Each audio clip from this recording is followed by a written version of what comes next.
सकते हैं बस नाम में, राजनीति में, आश्रमों में, समझ रहा है। लेकिन इतना ऊंचा जो ज्ञान है ना, इसमें अपनी स्थिति नहीं बनाता कोई। इसमें स्थिति बनाने के लिए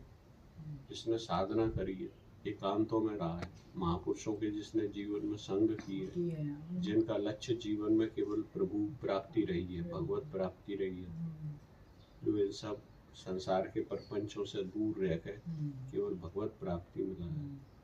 उसके जीवन में ये बातें सुनने और समझना और उसमें स्थिति, सुनने समझने के बाद क्या बनती है, स्थिति बनती है। उसमें स्थिति किसमें बनती है, उस अपने स्वरूप में, जिसमें वाणी की भी गति नहीं, जो अवाणी मनसा गोचर, उसमें फिर स्थिति बनती है, उसमें स्थित होता है, जिसको भगवान ने गीता में स्थित प्रज्ञ कहा, जिसको जीवन मुक्त कहते हैं।